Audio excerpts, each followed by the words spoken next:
What is going on, everybody? I am Jason Rosen, joined by my buddy Drew Matthews here on the Fantasy Golf Bag podcast for the Honda Classic. And, well, we've got a fun one in front of us. Sure, it might be the worst field we see all season, or at least up to this point, but it has so much carnage. And when there's a ton of carnage in an event, it is fun, it's exciting, and you know if you get 6 of 6 through to the weekend, you're likely live. So we're going to try and help you do that here on the show this week. And I'm going to bring in Drew, as I always do when I first start off. I ask him a very important question. And this week's important question is, we're under 2 months away from the Masters. Does Jon Rahm keep this type of form going, which, by the way, top 10 best stretch of golf in the strokes gained era, okay? Do you think he can keep it going through this maybe entire season and win 3 of 4 majors? I mean, that sounds crazy, but strokes gain numbers, statistics say that it could possibly happen. Yeah, it's hard to bet against him. I think two of 4 is very live. 3 of 4, I'm not sure. I mean, whether in the British Open or Augusta, I think just is open to a lot of guys that just do really well there over the years. But as far as like U.S. Open, I feel like that's right up his alley. PGA for sure. Yep. And the British, British is just kind of a wild card, but I definitely think 2 of 4 is very, very, very a very real outcome this year. Crazy to think about. And it's not even being like a fair weather fan. It's honestly how impressive he is, even when he's not playing his best. Not just by what he says, not his best, but like you can kind of visually see sometimes he's not hitting his shots, he's not hitting his certain spots, and he still is contending, which is scary. So we'll see how it goes the rest of the year. I know last year we had, you would have a similar conversation about Scheffler, how hot he was, and it seemed like he would never lose again, and he didn't win the rest of the year. He still had a good year, obviously. But he still had a good after the Masters. It was just like it wasn't as dominant, I should say. I mean, he still had some good finishes here and there. Rahm, I could see just keep going, and it could just be recency bias. But man, he's been so consistent for the last couple of years. The wins haven't added up. Like, we haven't seen the wins, but I think now he's turned a corner. I don't know if it's a family thing, balance at home, but there's a different Jon Rahm roaming the fairways, and it's a scary one.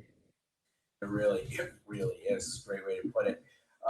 Okay, let's get into the Honda Classic now. It is a fun week. There's still $250,000 to be won on DraftKings. And listen, just because there's no Jon Rahm in the field, that actually means for the betting side of things, odds are a little bit better. Now, maybe not on the golfer that you've been betting at 100 to 1. Maybe they're 50 to 1 this week, but you've got a better chance to win. So we're going to get into some of those plays. And the way we do it is we talk about our model that we have here at Fantasy Golf Bag, the Fantasy Golf Bag Mix model, which uses Spectrum data. And we also have the Super Prox model, which, Drew, when we start to talk about that, I'll bring you in to give you the quick elevator pitch for those of you that have not used it yet. But what I'm looking at here is the 150 to 175 approach yardage here this week. We've got about an average driving distance of 280 yards. And for a par 70, 7,100 yards, that's going to leave us a lot of mid-range to, say, low irons, not pitching wedge or wedges, but, say, low irons. So a couple of names that stand out in that category over the last 10 tournaments. EVR, Eric Van ruining your lineup. Now, I'm going to start off right with him. Is he one of the most variable players that you can remember? I know you've been doing this just about as long as I have, and I truly think he's one of the most highly variable players out there. I'll definitely say you take the cake on doing this longer than I have. But Van Rooyen's been ruining my lineups as long as anyone. So, yes, I don't know. He seems like a guy that gets in his own way. His upside is there. I guess he hasn't really captured his upside as much as you would think. Like, he had the win at the Barracuda. I think it was the Barracuda. Yeah, outside of that, ridiculous run that got him to the Tour Championship. Right. Yeah, so I mean, like, the ball strike, when he's playing well, he's really solid. He's really solid, tee to green. We just don't see it very much, and this was a notorious spot for him here at the Honda. Was the last year, the year before, when he took out a tee marker. So he's got some demons to face, but he grades out really well. he's a guy that I definitely want to target, but there's always a fear. I honestly, in this field, I'm not sure there's really anybody you can lean on that's like crazy comforting. So Van Runen is just going to have to be part of the mix. All right, so here's what I'm going to tell you. If you're like me, we all know that there's a cut sweat coming for at least one, if not two, if not all of our golfers in our lineup. If you don't want to deal with your guy going from the top 10 to outside of the cut in 3 holes on Friday afternoon, don't play guys that are going to be starting on the back 9 tomorrow morning, because they're going to be playing the Bear Chap on Friday afternoon, their last 3 holes. That's just after so many years of doing this and being in great position with 4 holes left to only get it blown up by the Bear Trap. I hate going through that. Now, I'm not going to make my lineups perfectly that way, but I'm just telling you, if you want to avoid the heartache, maybe build that way. Anyways, a couple of other names, Drew. Robbie Shelton, guy that has played well since coming back from the Corn Ferry Tour this year. It's going to be a name that's going to play in a lot of tournaments based off of his standings and how he gets into events. What do you take of him and Cam Davis, who's not playing well, but maybe it's more other parts of his game because he is playing well, at least from this approach yardage? He is, yeah. In our last 10 tournaments, Cam Davis is one of the best off the tee and approach. But yeah, the last couple of events have looked anything but. It's his approach distances here from 175 to 200, even 150 to 175 look really good. So I've kind of like kicked him out, but like you make a good point. Like when you go look at the actual course fit through the Super Procs, it makes a lot of sense. Yep. Robbie Shelton grades out really well. Another guy that grades out well in both models is Joseph Bramlett, and he's a longer hitter. But I've said this many times before, like just because accuracy is super important here, obviously you don't want to hit in the water. The distance guys have a big advantage, and it may be kind of confirmation bias by guys like Rory and JT playing well here in the past, is that they're also some of the best players in the world. But there is something to be said for being able to hit a 3-iron as far as, 20 or 30% of the field's 3 wood. So yeah, 2 other names I'll give you there to kind of add to it: Keith Mitchell and Luke List. Good players, not best in the world. Good players that strength of their game is off of the tee distance, really. Exactly. Yeah. Yeah. So sometimes I think there's an edge in just what you're looking at. So I think everyone's going to look at bogey avoidance. I think that's fine. Every week people talk about approach, but again, like from a fantasy golf bag perspective, you've got to take a bigger picture. Just looking at approach, you're going to cut out guys that are doing poorly off the tee, and that's why their approach numbers are buoyed up a little bit. So, taking a bigger picture, but to that point, looking at off the tee, not many people are going to think about that. Like, oh yeah, well, they need to hit it straight. I'll look at driving accuracy. Well, off the tee in general is going to be a pretty good predictor every week anyways. So looking at guys that actually do well off the tee, obviously look at the approach buckets and use super procs and stuff like that for the irons. That's definitely important. But I do think you can get an edge, at least in your player pool, playing guys that not many people will go to, or maybe seeing something that not many look at. And off the tee is a good one here, where a course where most people will say off the tee doesn't matter, it's all approach. It's probably a course where off the tee matters more in a game theory perspective, at least, than approach does. Just on 16 and 18 alone, being able to find those 2 fairways with maybe on 18, you're going to pull out a driver, but certainly on 16, I mean, that's a tough hole to hit the fairway.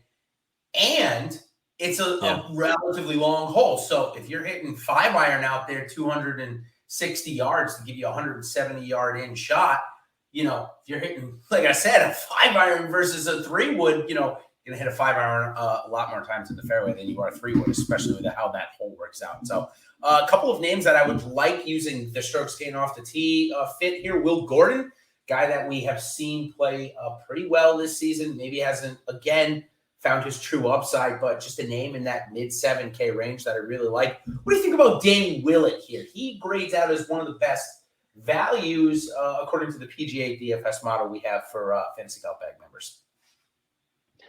Yeah, I think it actually sets up well for his game. Obviously, he is not one of the longer hitters, but he does a very good job hitting greens in regulation, a very good job at avoiding bogeys.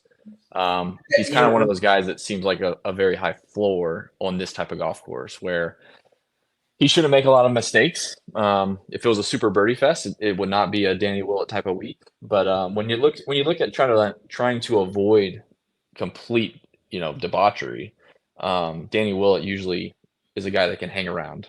So if even par is going to be a cut, he's going to be around there or a couple under, hopefully.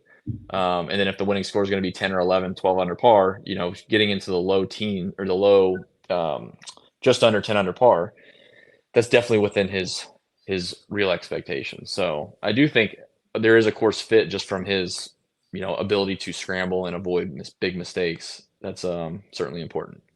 For sure. Speaking of complete debauchery, Hayden Buckley, very good off the tee, had a good start last week. I think it was 2 under after round 1, which at Riv, that's a good, it's going to be an even par or over par cut there at Riviera. But then he shot like 7 or 6 over, I think, in round 2. Kind of an outlier round. So what do you do with a guy like him who definitely had a chance to win earlier this season in a better field than this?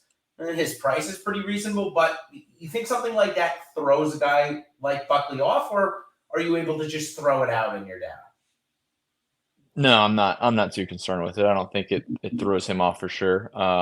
He's one of the guys that actually has the big scores from time to time anyways. Yep. The one thing that stood out to me with Buckley is when you look through his basic stats. So like for us, we use Spectrum instead of strokes gained. The Spectrum off the tee is slightly positive. Spectrum approach, depending on the time frame, was slightly negative. But his green and regulation number, weighted green and regulation number, was 7 or 10% higher than the field. So even though his irons haven't been like elite in terms of hitting it, to 12 feet from 180, he's hitting a lot of greens, which is very important here. He's also hitting a lot of fairways. So I think that combo. So again, the point of a model in any of these models is trying to incorporate as many variations of statistics as you can that you think hold, a lot of water. And for me, if I was just weighing, off the tee and approach and that was it, or just approach, I'm going to miss out on a guy like Buckley. When I go look at like the weighted green and regulation, wow, his floor by hitting so many greens is much higher than, somebody that's excelling in approach, maybe like Russell Knox, who's hitting a couple irons really close and not hitting as many greens as the field. So it's definitely a balance, but I do like Buckley, to make a long story short. But I think that's the reason why is looking at a statistic like weighted green and regulation this week where approach doesn't look impressive, but the weighted green and regulation number does. Yeah, it's interesting. I think it goes to the next point here, goes to the strength of the field. But believe it or not, we haven't talked about really anybody priced over $9,000 on DraftKings or anybody at 25 or better to 1 odds yet. And, we've been doing this for almost 15 minutes now. It's just, again, kind of goes to the strength of the field. Well, I will say, yes, the strength of the field is weak, but that the weighted statistics are based on the field of that tournament. So they're weighted against the Waste Management Phoenix Open. They're weighted against last week. So it's still a good metric. It's not just saying weighted against this field. That's a whole nother can of worms that we'd like to get down. That'd be really nice. But the weighted is to the field that they played that week. So if he's played some decent, strength fields, there's a lot to hold value there. If it was I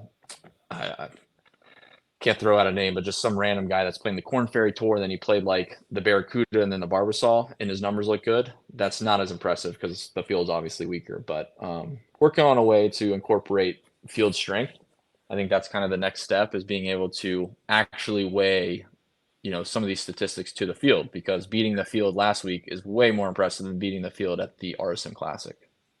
True. And I will say, for those, again, this is a very baseline, but for those of you that are interested in that kind of baseline data, I do have what's called a true strokes gained sheet on the PGA DFS customizable model, which, again, it's only going to show one strokes gained number. So it's not going to break it down by putting around the green, approach, or off the tee. It's just going to be the strokes gained related to the field. The PGA Tour obviously has the highest rating, but you go on to the European Tour. I track the European Tour, the Corn Ferry, the Live. I add in the Live, and the European Tour. So it covers 5. And basically, from people that I've talked to in the industry, I would say on average, a European Tour event is probably 3/4 of a stroke to a stroke worse than the PGA, and the Corn Ferry is like a stroke and a quarter, somewhere in that range. Yeah. So anyways, if people are interested in that type of data, sorry, to get to my point, that's what I was No, getting. that's great. I mean, that's definitely a way for you to do tiebreakers at least. Yep. It's really like if you can quickly incorporate that into your own, like talking to the viewers, if you can quickly incorporate that stuff into your model, whether it's just weighting it, which we try to do, you'll see that in like super procs is weighting like sample size. I think that's even important. But yeah, if you're able to pull it into your sheet and weigh the field strength to what Jason has, that certainly helps. So it's all a puzzle. It is. I love trying to put it together. That's obviously why. Sometimes you got to put it together a couple different ways to finally get the end result. So it's fun because I think that's one of the fun things with having super procs too, which we'll get to, is being able to view like an overall model, like the FGB model or your Excel model, pulling in different stats, but then looking like if I want to take it a level lower and look just specifically at how this course is going to play for players, and then see who pops, because sometimes it's not the same. Many times it is. It'll be Rahm and Scheffler and Rory McIlroy. But you'll see some guys that'll show up and it's like, didn't even think about that. You throw him in your lineup and he's 2% owned. He at least makes the cut. Maybe he has upside to a top 20, maybe higher. So it's a fun way to look at it that not many people do. So that's always an edge in DFS, is finding a different view at things. Whether it's going to work out for you or not that week is always up for debate, but it definitely helps to find those angles. For sure. All right, so let's now touch on some golfers up above 9,000. And again, maybe these aren't the best plays, but I think you and I will probably agree that if you're making a couple of lineups, you're likely going to have a couple of guys above 9K. So with that being said, Sung Jae Im and Shane Lowry are going to lead us off in the 10Ks. Chris Kirk also here. Then we got Horschel. Alex Norton has withdrawn from the event, so the next guy would be Min-Woo Lee, Matt Kuchar, Aaron Wise, Denny McCarthy, and Thomas Dietrich are your guys above 9K this week. Of those names, for me, Billy Horschel, I'm not quite there at 9.7. I know he plays this event well, but he also has a couple of miscuts in there. I feel much more comfortable with Shane Lowry coming into form. He showed us last year he can win here, or has a chance to win here. Should have won here. I'm going to take it aside for a second. Do you remember what happened to Lowry here last year? I don't know if you remember. Yeah, I do. Yeah, with the rain, the short little rain delay. Yeah, it wasn't even a rain delay. He came to it was like a small one, right? He came to 18, and all of a sudden, like a Florida thunderstorm blew through. Straka was already in the house, and all of a sudden, winds kicked up to like 25, and Lowry needed birdie to get into a playoff. Didn't do it.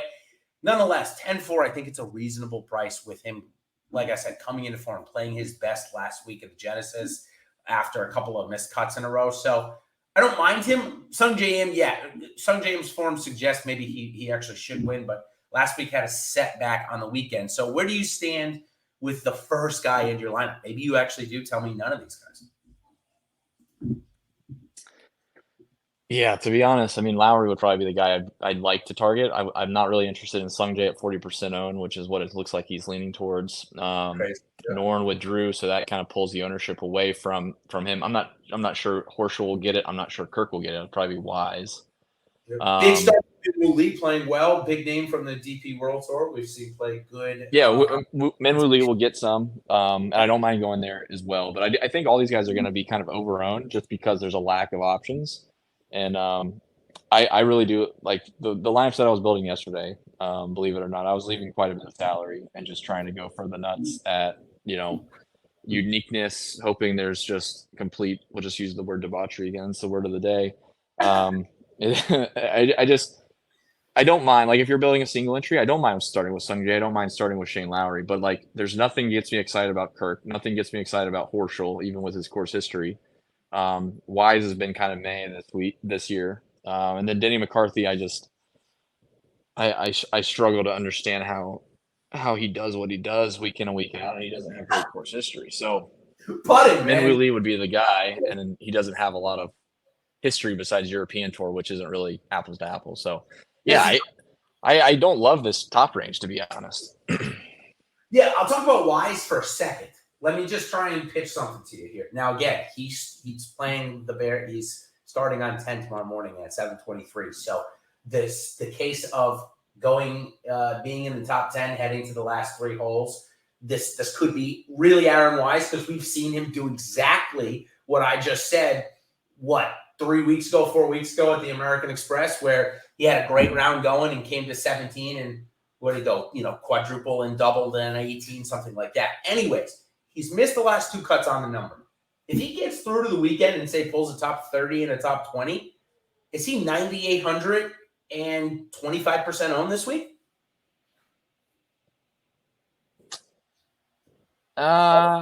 Maybe. He still doesn't have like a ton of course history, so I think they're baking a lot of that in. That's why Horschel's so high. Yeah. I could maybe see him bumped up to where Noren is. I don't think he'd be that high. So are you interested in him more given the fact that he's missed the last 2 cut on the number? Like, would that make you more interested to pay 9,200 or probably not? I just don't think there's a lot of other options. I still think he's more talented than anybody else around there. So I don't hate it. But as far as like I'm going to take a stand on starting somebody here. It probably wouldn't be wise. And like I said, I'm saving enough salary elsewhere. Yep. It'd probably be going down to Vegas or going up to Lowry. There's really no other reason for Lowry to be playing here besides he wants the redemption from last year. Yeah, maybe redemption also. He hasn't had a great start to the season. He cut out the Hawaii thing. So remember, I think you got to get into the top 70 this year, right, to make the playoffs. Isn't that this year? Yeah, so he's just trying to get some groundwork done early. Yep. But I mean, like Kirk doesn't make Kirk from a course fit standpoint makes sense. But again, like a lot of these guys are just going to get ownership, and I just don't love it on this type of week. Like I said, there's a lot of guys that are popping that are really cheap. I mean, like I built one yesterday, and I think I left like $3,000 on the table, and it's just like, okay, let's just not even saying everybody over 9K is going to miss the cut. Let's just say they all finish like 40th or worse. You're just trying to get or the 6 of 6 is real low, or that, and you're just trying to like leverage the field that not everyone's going to play like 6, 7K guys and below. So I got one for you on Chris Kirk. I'm just gonna throw it out there, some extra motivation, if you will. Behind the scenes motivation to try and continue to play well. Although most golfers should, but maybe Kirk has a little extra incentive because right now he sits 47 in the world. He's likely going to play, the next 3 weeks. But after that, if he can give himself enough cushion, he's going to get that invite to Augusta. And right now he has not got it. So for me, if he can play good the next 3 weeks, I think that's going to earn himself an invite. So, if I'm a golfer that is looking for extra motivation, if I'm Chris Kirk, that certainly gives it to me. Yeah, there's no lack of motivation for guys up here anyways, because they're also playing here, like you said, for a reason. So Shane Lowry got off to a slow start, so there's some motivation there. Kirk as well. Horschel, I have no idea why he didn't play last week or the week before, besides maybe he just doesn't like POA that much, which doesn't make sense because it's such huge prize pools. Yeah, he just skipped last week? Yeah, he slid through the cut. Yeah, so I don't understand that. I still think Horschel still should be in consideration. I think even as bad as he's been playing, he just comes out of nowhere. So I'll have some exposure to him and Minwoo Lee. So Sungjae is probably the big one. I mean, if he's going to be 38% owned, I'll take the under. The same as last. Yeah, I'll take the under and hope that Lowry can beat him. I'm 100% there with you.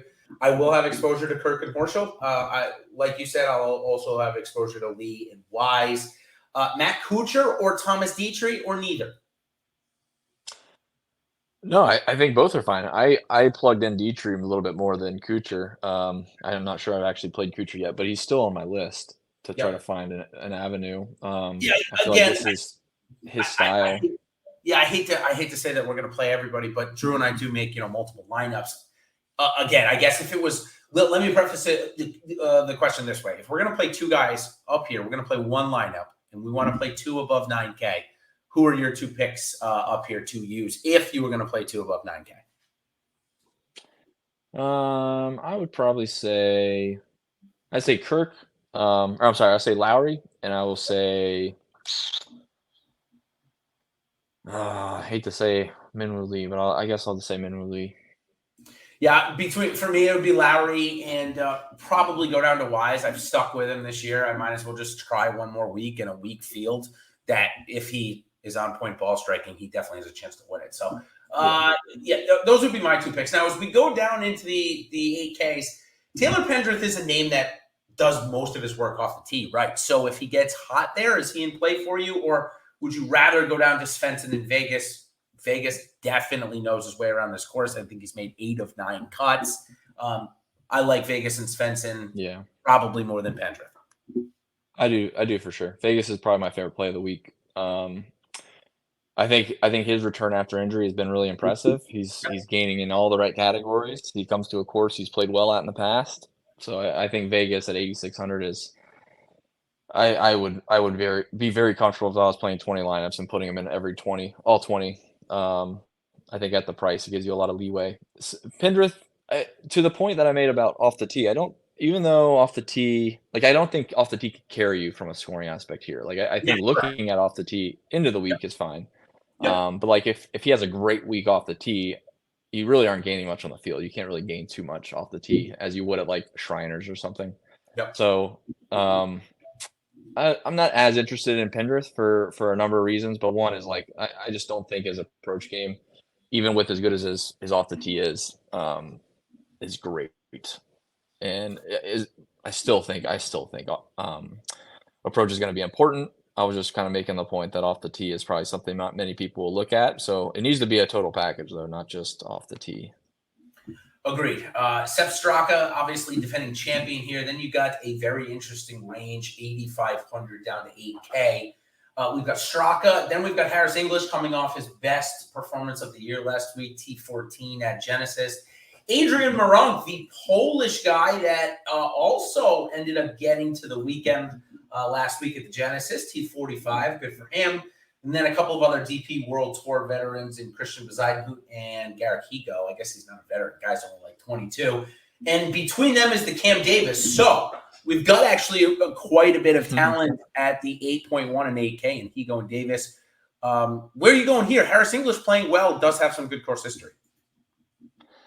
Yeah, I think Meronk is fine off of last week. He played pretty well. His irons don't look great for the specific buckets, but it's again only 4 rounds of sample size and really only a couple shots. So like 17 shots, 175 to 200 that were tracked from last week. So not enough to really make a decision, but he did play well, and we've seen a lot of Europeans do well here over the years. Cam Davis is interesting. Like I said, he's playing so poorly, but for some reason, some of his statistics still look like they would fit the golf course. At least Svenson's probably the next guy I'd go to. Yeah, at least he go back to even par on Friday at Genesis.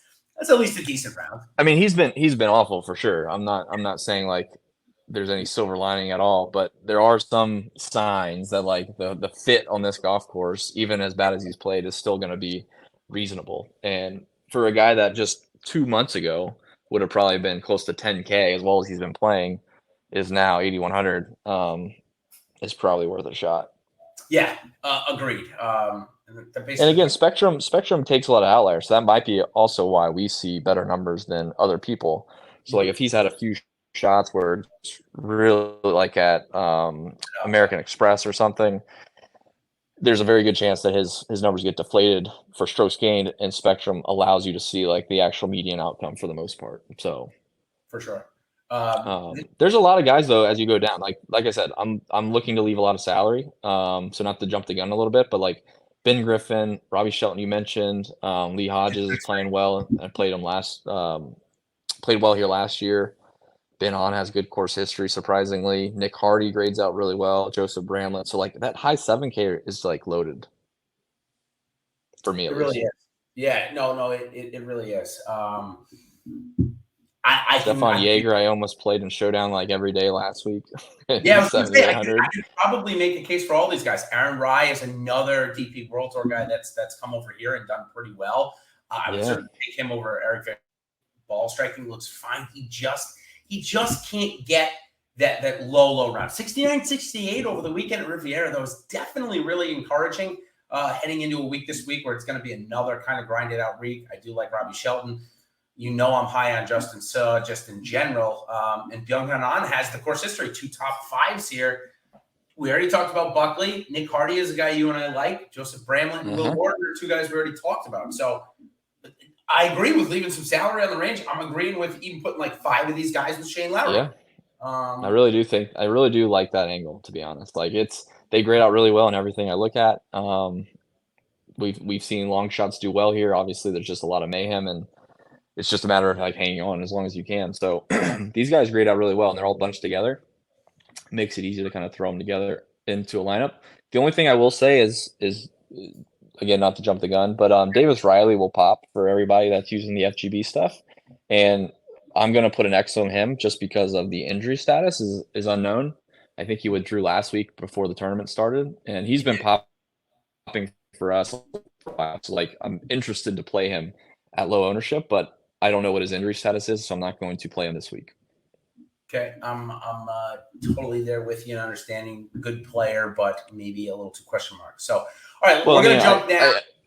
Right? I mean, no, I was going to play him the last couple weeks, and then he hasn't done much, so it's just kind of like buying low.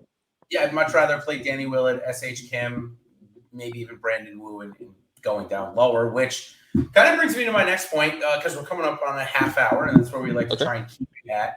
So we're going to talk about guys below 7K. I know you don't have to drop down here much, but there are two names that I'm very interested in that I want to get your take on. Let's start with the star out of Texas who has a twin brother that is also in the field. We're going to talk about the one that probably has more upside in Precision, Cody. He is here on, or is it Cody or Cody? You can tell me when I turn it over to you. But nonetheless, he's here on a sponsor invite. And he just won a couple of weeks ago in Panama, where the winning score was -3. So maybe there's a statistically fit angle of a grinded out event where we maybe do expect a single-digit winning score, a little crossover from that. I am okay with being early. I've made that a point in my career of playing PGA DFS that I'm okay being early. I will play him this week, and I'll also play the teenager, or maybe he's not a teenager anymore, just turned 20, in Akshay Bhatia, who is coming off of 2 missed cuts, but prior to that had 2 top 10s. So 2 names. Really interested to hear your take on these 2 kids. Yeah, I'm with you on Cootie. And I don't mind. I don't think it's too early at this point. I think he's proven himself to be a winner in college, amateur golf, and then on the Corn Ferry Tour so far. Yeah, so twice. I do like him here. Starts. Yep. Yep. Just this season. I think he won once last year too. Yeah. Yep. So yeah, I'm with you there. I think Cootie's a great candidate. I don't know. I can't really speak to the course fit. He's very long, but I also, like I said, I don't think that's a detriment on this golf course. He's obviously playing well in other aspects of his game, so I do think Cootie's a very good option. And there's not any data on him really from the PGA Tour standpoint, so you're basically just going in blind based off of how well he's been playing recent form on other tours, which is fine in my opinion. Yep. Bhatia, I can't get behind. I'm not a fan. I don't think he's very good. So fair enough. Long story there, but Sky brought him up a couple years ago when he wanted to turn pro at 17 instead of go to college, and I thought that was the dumbest thing you could ever do. And so far, it's been proven to be correct. He has 1 win on the Corn Ferry Tour. He couldn't even keep his card after the win, or get his tour card after the win. So I am very, very disappointing because not only did he win, but he won like the first event of the year. The very first event. Yeah, all he had to do was make 30 or 40% of his cuts, not even much after that, and he couldn't do it. I agree. I'm disappointed. And I think one of the top 10s you're referring to that were recent is at that same event, so it must be that event he likes. So, yeah, I'm not a Bhatia fan. I think he's going about it the wrong way, and I will not be playing him. Yeah, interesting. He doesn't wait. He'd have to wait 4 more years if he wants to try and go back to college now. So he's kind of. I mean, he shouldn't go back to college now, but I think at the point he just thought he was hot shit, and he wasn't. Guys like Pearson Cootie show up to college. All these guys. Jordan Spieth was better than he was at junior golf, and he went to college for at least 2 years, I think. So it's like a year and a half. Good enough. A year and a half. So I mean, you don't. Go to college for a year. Go to college for 2 years, and then turn pro if you want. There's just so much that goes into professional golf that you can be the best player in the world. And like even I was talking to a buddy yesterday, and I'm sorry we're going to go over now, but the USAM has been like a curse. So like these guys are coming out of college and doing really well, and like winning the USAM Amateur, there's been one guy in the last 7 years, I think, that's won the U.S. Amateur that has gotten a tour card and kept it, and that's Victor Hovland. Every single other player doesn't have status even on the Korn Ferry Tour, I don't think, or they're just hanging on the Korn Ferry Tour like Curtis Luck. So I think winning the U.S. Am is much more impressive than winning the U.S. Junior or like the Southeast Junior that Batia kept winning. So yeah, I'm not a fan of skipping college at least for a year or two and then trying to go pro, because also you don't have any exemptions. You're not getting any status. Yeah, you're Monday grinding. And listen, I respect his grind because his grind got him at least to the Korn Ferry. So we'll see. He's still got time. Yeah. 20 years, but I think you're right. Yeah.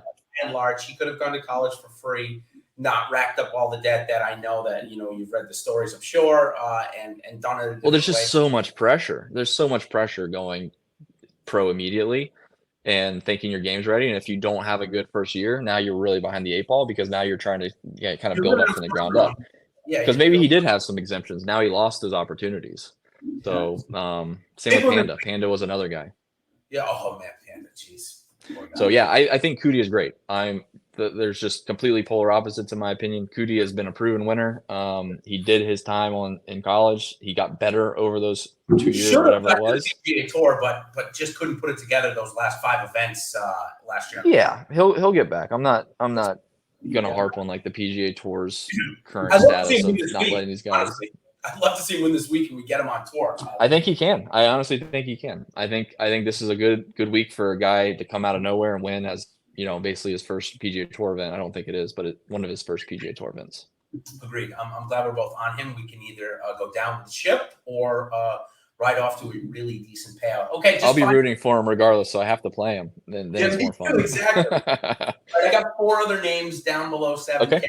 Then maybe you can give me 2 and we'll get on out of here. Austin Eckroat falls into this category. Don't love his golf swing. Again, I'm not a golf swing analyst, but I don't mind him here. Matty Schmid pops up in a couple of our models, a young kid over from the DP World Tour. Call you on, you and I talk about like every week. And then Ryan Moore is the last one. I actually think maybe he's coming into a little form. Doesn't have a ton of starts left, I don't think. I don't really know where his status sounds, but we got a top 7 at Pebble, so just some names I threw out. Moore has some decent course history. So I'm with you kind of on Eckroat. I think he does show some signs that he could play well here. So I think he's fine. I'll give you a couple other guys that I know I've seen Blix tossed around a few times. I think he's okay. The 2 other ones that I have not seen tossed around, which I think are worth a shot in GPPs, and you're gonna be confused at how these guys are even in the field, or you might not even know they are in the field. Sung Kang and Kyle Westmoreland. So those are 2 guys that I think military guy, right? I think he is, yeah. Yeah, he's in the military. So just a small clip. You don't have to go crazy on him, but I think Sung Kang has shown some signs with his irons, and he's obviously won the PGA Tour, so he's at least proven, even though he's inconsistent. And then Kyle Westmoreland, if you look through his recent form, it's actually been, having some signs of some good iron play. So I think there's some opportunity there. And Kyle Westmoreland, I think, is like 6,100. So like I said, I could build a lineup leaving like 3,000 on the table, and it's just like because I played him and Pearson Cootie, and then I didn't want to pay up for Sungjae. So there's some very interesting lineup construction this week. Yeah, there certainly is. Well, on that note, we'll wish everybody a good luck this week at the Honda Classic. Some really exciting things going on in the fantasy golf industry. Obviously, we've talked a little bit about the basketball format that has been announced over at Underdog, and we've got a great deal going on with them. We're going to release a ton of content tomorrow after lock, so stay tuned. I'm really excited about that. And then just yesterday, sent me over the moon. DraftKings announced that they are going to, in fact, have a PGA Rainmakers game. We are going to be the end-all, be-all there. I'm going to have every type of information that you could want for that game when we get the total deal from DraftKings. I'm going to have a ton of content for that as well for all of you that love that stuff. And, of course, I hope it's only just going to bring more eyeballs to the whole ecosystem and hopefully grow the PGA DFS side as well. I don't think there's going to be too much take. I think there's just going to be more give. I hope this brings more eyeballs to it. So I'm really excited about all that. Of course, we've got the Players' Championship coming up in 2 weeks. The first I'll call it medium to low stakes millionaire maker of the year will transpire. So stay with us, Drew, as we close out every podcast with who's going to win the event. So you give me who's going to win the event. And I do want to say Precision Cootie, but I think that's a little too far out there. I'm going to say that Chris Kirk is going to get it done here this week at the Honda Classic. I think he's just been so close. This is going to be the week. Drew, what say you? Johnny Vegas wins wire to wire after round 2. So round 2 he leads, round 3 he leads, round 4 he leads. Johnny Vegas. Awesome. Love it. Love to hear it. So, all right, that's going to do it for us here. Good luck this week, everybody, and we will see you on the other side, everybody. Cheers. See ya.